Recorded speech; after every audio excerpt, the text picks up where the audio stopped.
Hello, मैं हूं हरप्रीत। आज हम बात करेंगे कुछ ऐसे सेंसी टूल्स के बारे में जो आपके घर में होने बहुत ज़रूरी हैं, स्पेशली अगर आपके बच्चे को सेंस इश्यूज़ हैं।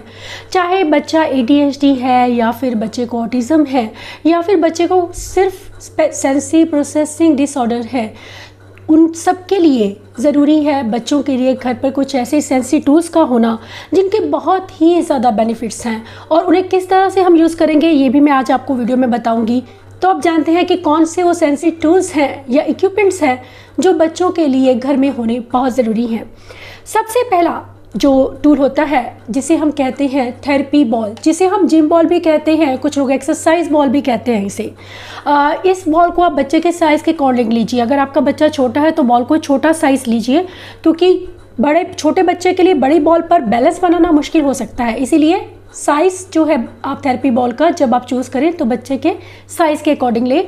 आप थेरेपी बॉल के क्या फ़ायदे हैं वो जानना भी ज़रूरी है। हम किस तरह से घर पर बच्चों को कौन कौन सी एक्टिविटीज़ करवा सकते हैं थेरेपी बॉल के साथ में, ये भी हमें पता होना ज़रूरी है। क्योंकि एक टूल हमारे पास पड़ा है लेकिन वो यूज़लेस पड़ा है, उससे हमें जानते नहीं है कि किस तरह से यूज़ करना है। तो हमारे लिए बहुत ज़रूरी है जानना कि उसे हम किस तरह से यूज़ करें। सबसे पहले अगर आपका बच्चा हाइपर एक्टिव है तो आप उसे यूज़ करेंगे बच्चों को शांत करने के लिए, उसे प्रेशर देने के लिए। आप प्रेशर दे सकते हैं बच्चों को, या बॉल सिंपली अगर बच्चा बड़ा है तो उसे कैच एंड थ्रो करना सिखा सकते हैं, या लाइन के ऊपर ही बॉल को आगे किक करना या बॉल को आगे पुश करना बहुत अच्छी एक्सरसाइज है।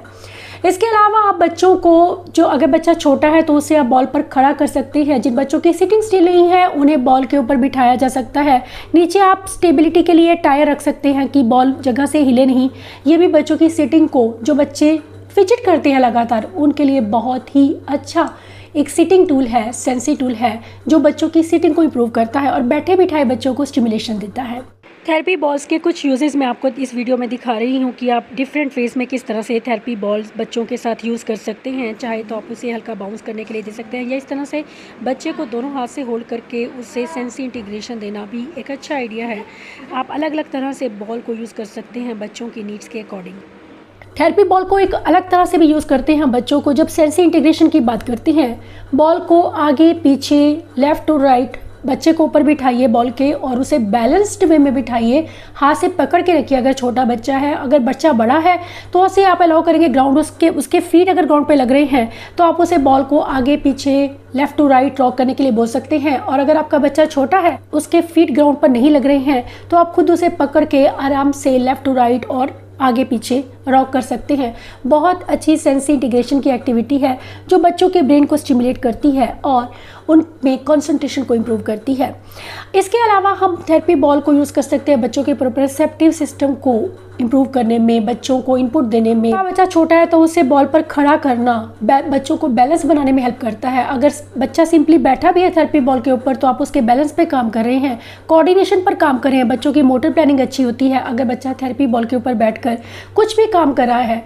इसके अलावा बच्चों को प्रेशर देने में, अगर बच्चा लेट कर उसके ऊपर हल्का हल्का रॉक कर रहा है, अगेन हाइपर एक्टिव बच्चों के लिए बहुत यूज़फुल है। अगर बच्चा बाउंस कर रहा है तो जो बच्चे इनएक्टिव हैं उनके लिए बहुत यूज़फुल है अगर उनको बॉल पर बाउंसिंग करवाई जाए। तो इस तरह से बहुत ही ज़्यादा यूजेस हैं थेरेपी बॉल के। अगर मैं बहुत ज़्यादा इसके ज़्यादा डिटेल में जाऊंगी तो ये वीडियो काफ़ी लंबा हो जाएगा। तो इसके जो मेन जो फ़ायदे हैं वो मैंने आपको बताए हैं, जो मैं अक्सर अपने वीडियोज़ में आपके साथ शेयर करती रहती हूँ। नेक्स्ट जो चीज़ होती है हमारे बच्चों के लिए जो यूज़फुल है, जो मोस्ट इंपॉर्टेंट चीज़ होती है, वो है स्विंग। स्विंग बच्चों को बहुत हेल्प करता है, स्पेशली अगर आपका बच्चा हाइपर है तब भी, अगर आपका बच्चा इनएक्टिव है तब भी।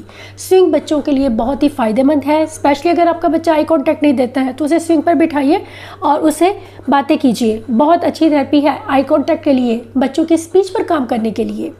इसके अलावा दूसरी चीज़ है कि स्विंग से बच्चों को वेस्टिबुलर इनपुट मिलता है। वेस्टिबुलर का मतलब है कि जो बच्चे लगातार घूमते रहते हैं इधर उधर या मूव करते रहते हैं, फिजिट करते रहते हैं, स्टिल नहीं बैठ पाते हैं, उनके लिए स्विंग बहुत ही बेनिफिशियल है। स्विंग किसी भी तरह को, ऐसा नहीं है कि आपको एक स्पेसिफिक टाइप का स्विंग लेना है। आप अमेज़न पे जाइए, आपको अलग अलग तरह के स्विंग मिलेंगे, जो भी आपको लगे कि आपके बच्चे के लिए बेनिफिशियल है। स्विंग का काम होता है बच्चे को स्विंग देना, वो मूवमेंट देना जो कि बच्चे को ज़रूरी है। जो कि उसको वेस्टिबुलर इनपुट देगी। उसके लिए हम कोई भी स्विंग सिलेक्ट कर सकते हैं। अगर बच्चा छोटा है तो अलग अलग तरह के स्विंग आते हैं, हम कोई भी सिलेक्ट कर सकते हैं। अब जो चीज़ है कि स्विंग को कैसे यूज़ किया जाए, वो हमारी प्रायोरिटी होती है कि अगर बच्चा छोटा है तो हम सेफ स्विंग लेंगे जिसमें बच्चा सेफ रहे, उसके गिरने के चांसेस कम हो। उसके लिए भी कई तरह के स्विंग्स आते हैं मार्केट में। और अगर आपका बच्चा बड़ा है, नॉर्मल स्विंग भी हम बच्चों को दे सकते हैं और बच्चों को उस पर बैठने के लिए बोल सकते हैं। अगर आपका बच्चा हाइपर एक्टिव है तो अपने सुपरविजन में दीजिए, हल्का हल्का लीनियर डायरेक्शन में उसके स्विंग को आप आगे पीछे करेंगे, उसे साइड टू साइड नहीं देंगे। अगर आपका बच्चा हाइपर एक्टिव है तो हम बच्चे को लीनियर डायरेक्शन में देंगे, स्लो देंगे। और मैंने देखा है कि हाइपर एक्टिव बच्चे बहुत फास्ट ऊंचा लेकर जाते हैं स्विंग को और उससे और भी ज़्यादा वो एक्साइटेड हो जाते हैं। तो हमें उस चीज़ को अवॉइड करना है कि वो नहीं होने देना है हमें। तो हम बच्चे के साथ में रहेंगे, अपनी सुपरविजन में बच्चे को स्विंग देंगे। अगर आपको लगता है कि आपका बच्चा इनएक्टिव है तो आप बच्चे को साइड टू साइड स्विंग दे सकते हैं। बहुत अच्छी एक्टिविटी है बच्चों के ब्रेन को अलर्ट करने के लिए। ये अगर हम किसी चीज़ को यूज़ कर रहे हैं सेंसरी का, मेक श्योर कि हम उसे सही वे में यूज़ कर रहे हैं। जब तक हम सही वेज के बारे में नहीं जानते हैं, वो चीज़ हमें फ़ायदा देने की बजाय नुकसान दे सकती है। इसीलिए बहुत ज़रूरी है हमें उन चीज़ों को समझना, उन पॉइंट्स को समझना कि हमें किसी चीज़ को कैसे यूज़ करना है, स्पेशली जब बात हो सेंसरी इक्विपमेंट्स की। वाइब्रेशन थेरेपी सभी बच्चों के लिए बहुत ही यूज़फुल है। जहां एक तरफ यह बच्चों को शांत बनाए रखती है जो बच्चे हाइपर एक्टिव होते हैं, दूसरी तरफ यह अलर्टिंग भी होती है जो बच्चे पैसिव होते हैं। इसके अलावा बॉडी अवेयरनेस को बढ़ाती है। बच्चों के लिए वाइब्रेटिंग टॉयज़ आप ले सकते हैं। अमेज़ॉन पर आपको छोटे टॉयज़ मिल जाएंगे काफ़ी, जो बच्चों को बहुत ज़्यादा वाइब्रेशन देने में हेल्प करते हैं। वाइब्रेशन बच्चों को, बहुत कम लोग जानते हैं कि वाइब्रेशन प्रोप्रोसेप्टिव इनपुट देता है बच्चों को। वाइब्रेशन को हम डिफरेंट वेज में यूज़ करते हैं बच्चों के लिए। अगर हम बच्चों के हाथ पर देते हैं तो बच्चों के हैंड फ्लैपिंग के इश्यूज़ कम होते हैं। अगर हम बच्चे को सिंपली वाइब्रेशन उसके हैंड्स पे दे रहे हैं, अगर आपका बच्चा बड़ा है, छोटा है, तो हम उसे छोटे छोटे टॉयज़ दे सकते हैं जो वाइब्रेट करते हैं। बहुत से ऐसे टॉयज़ होते हैं जिससे बच्चों को काफ़ी वाइब्रेशन मिलती है। इसके अलावा या फिर आप सिर्फ सिंपली हैंड मसाजर, मुझे लोग कहते हैं कि वाइब्रेटर बताइए कि कौन सा हमें लेना चाहिए। ऐसा स्पेसिफिक नहीं है कि आपको एक अलग ही तरह का वाइब्रेटर चाहिए या एक अलग तरह का मसाजर चाहिए इन बच्चों के लिए। सेंसरी इनपुट देने के लिए सिर्फ एक सिंपल मसाजर भी चलेगा जो आप घर पर नॉर्मली यूज़ करते हैं। बच्चे के हैंड्स पर कर सकते हैं, बच्चे की ये जो स्पेशली पाम्स है इस पर कीजिए। बच्चों को जॉइंट्स को अवॉइड कीजिए जब आप वाइब्रेशन बच्चे को दे रहे हैं। ये हम प्राइवेट पार्ट्स पे नहीं देंगे, हम सिर पर नहीं देंगे, हेड पर नहीं देंगे। हम वाइब्रेशन देंगे बच्चों को जहाँ पर मसल्स होती हैं उस एरिया पर हम बच्चों को कहीं भी जहाँ पर मसल्स है वाइब्रेशन दी जा सकती है। वाइब्रेशन थेरेपी इतनी इंपॉर्टेंट है बच्चों के लिए, स्पेशली अगर आपके बच्चा वो हिलना डुलना पसंद नहीं करता है, फिजिकल एक्टिविटीज़ अवॉइड करता है, तो ऐसे में बच्चे को बैठे बिठाए प्रोप्रोसेप्टिव इनपुट दे सकते हैं। अगर कुछ बच्चे मैंने देखा है कुछ भी करना नहीं चाहते हैं, रोने लगते हैं, बहुत ज़्यादा रोते हैं, क्योंकि बच्चों को कुछ ऐसे सेंसरी इश्यूज़ होते हैं जिससे बच्चे काम नहीं करना चाहते हैं, फिजिकली वो काम नहीं करना चाहते हैं। तो ऐसे में हम बच्चों को बैठे बिठाए वाइब्रेशन देकर बच्चों की नीड्स को, सेंसरी नीड्स को पूरा कर सकते हैं। इसके अलावा वाइब्रेशन हेल्प करता है बच्चों के ओरल मोटर सिस्टम को स्टिमुलेट करने में। जो बच्चे वर्बल स्टिमिंग करते हैं या जो बच्चे लगातार बोलते चले जाते हैं, अलग अलग तरह की साउंड्स निकालते हैं, फीडिंग को लेकर जिन्हें प्रॉब्लम है, माउथ अवेयरनेस कम है बच्चों को, ओरल अवेयरनेस जिसे हम कहते हैं वो कम है, सेंसिटिविटी बहुत अधिक है, ओरल सेंसिटिविटी के इश्यूज़ हैं बच्चे में, या स्पीच को लेकर डिफ़िकल्टीज़ है, उनमें भी वाइब्रेशन आपको काफ़ी हेल्प करता है। अगर आपका बच्चा हाइपर है उसके लिए सिंपली आप बच्चे को अगर 2 टाइम वाइब्रेशन ब्रश देते हैं, कुछ सेकंड्स या मिनट के लिए, 1-2 मिनट के लिए देते हैं, उससे भी बच्चों को काफ़ी आराम मिलता है। और बच्चों में वर्बल स्टिमिंग, एकोलेलिया, लगातार कुछ ना कुछ मुंह से साउंड्स निकालना, ये सब चीज़ों में आप इम्प्रूवमेंट देखेंगे, इन बिहेवियर्स में इम्प्रूवमेंट देखेंगे। इसके अलावा वाइब्रेशन बच्चों के टेक्टाइल डिफेंसिवनेस को भी कम करती है। जो बच्चे स्पेशली डिफेंसिव होते हैं, चीज़ों को टच करना उन्हें पसंद नहीं आता है, या मैसी होना पसंद नहीं करते हैं, या फिर ग्लू में या पेंट में हाथ लगाने से घबराते हैं, या उन्हें कपड़ों में स्पेशली अलग तरह के कपड़े पहनना उन्हें पसंद नहीं है, एक ही तरह के वो टेक्सचर को पसंद करते हैं पहनना, या खाने में भी एक ही तरह का टेक्सचर उन्हें पसंद आता है। ये सब चीज़ों का सोल्यूशन होता है बच्चों को वाइब्रेशन थेरेपी देना। और वाइब्रेशन थेरेपी इजीली आप बच्चों को मसाजर के साथ दे सकते हैं। मैंने यूट्यूब पर एक वीडियो भी शेयर किया है इसके रिगार्डिंग, अगर आप वाइब्रेशन थेरेपी किस तरह से हमें देनी है और किन किन बातों का हमें ध्यान रखना है, उसमें मैंने सब कुछ डिटेल में आपको बताया है। आप उस वीडियो को ज़रूर देखिए, उससे आपको काफ़ी हेल्प मिलेगी। कलर चेंजिंग लैम्प्स या लावा लैम्प्स बच्चों के लिए बहुत ही बेनिफिशियल है, स्पेशली अगर आपका बच्चा विजुअल सीकर है या हाइपर एक्टिव। आप चाहें तो बल्ब ले सकते हैं अमेज़ॉन पर या किसी भी वेबसाइट पर जाकर आप कलर चेंजिंग लैम्प ढूंढेंगे या बल्ब ढूंढेंगे तो आपको मिल जाएगा। रेंज आप अपने अकॉर्डिंग के लीजिए, ये कोई ऐसा मतलब स्पेसिफिक नहीं है कि आपको एक बहुत एक्सपेंसिव चीज़ काम करेगी। आप किसी भी रेंज में जो आप ले सकते हैं वो लीजिए, जिसमें कि कुछ ऐसे मैंने देखे हैं, कुछ ऐसी लाइट्स होती हैं जिन्हें आप कंट्रोल भी कर सकते हैं। उसमें बच्चा खुद, उसमें बटन्स होते हैं कि कौन सी लाइट उसे चाहिए, उस लाइट को बच्चा प्रेस करता है, जिस बटन को उस कलर की लाइट उसे दिखती है। लाइट को कम या ज़्यादा किया जा सकता है, एडजस्ट किया जा सकता है, और ये एडजस्टमेंट बहुत ज़रूरी है बच्चों के लिए, क्योंकि एकदम से आती ब्राइट लाइट्स भी बच्चों को हाइपर करती है। स्पेशली अगर आपका बच्चा हाइपर है तो कलर चेंजिंग लैंप्स उसके लिए बहुत ही यूज़फुल है, लेकिन लाइट्स को हम डिम रखेंगे, ज़्यादा ब्राइट नहीं रखेंगे। कलर चेंजिंग लाइट्स का एक ये फ़ायदा भी होता है कि बच्चों को उनसे काफ़ी स्टिमुलेशन मिलता है। अब इसे हमें देना कैसे है कि अगर आपका बच्चा हाइपर है या नहीं भी है तब भी विजुअल स्ट्रीमिंग के बच्चे को इश्यूज़ है, बच्चा लगातार चीज़ों को, चलती चीज़ों को, मूविंग चीज़ों को देखता है, या फिर बच्चा हाथों को फ्लिक करके फिंगर्स को देखता है, या फिर बच्चा चीज़ों को रोटेट करके देखता है या लगातार स्पिन करता है, फिर कलर चेंजिंग लाइट्स बहुत ही इंपॉर्टेंट रोल प्ले करती हैं बच्चों को वो विजुअल स्टिमुलेशन देने में, जो उन्हें हेल्प करता है सही जगह पर फोकस करने में।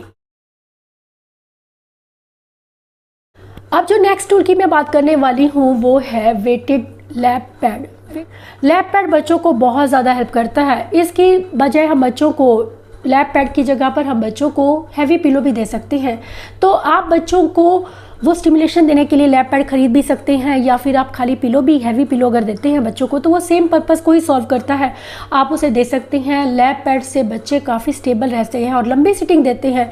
मैंने देखा है कि जिन बच्चों को सिटिंग को लेकर इश्यूज़ होते हैं, बार बार उठ जाते हैं, उन्हें अगर लैप पैड दे दिया जाए, उनकी टांगों पर रख दिया जाए तो बच्चे उससे काफ़ी रिलैक्स रहते हैं और काफ़ी लंबी सिटिंग देते हैं। बिना हिले डुले बच्चे आराम से काम पर फोकस रहते हैं।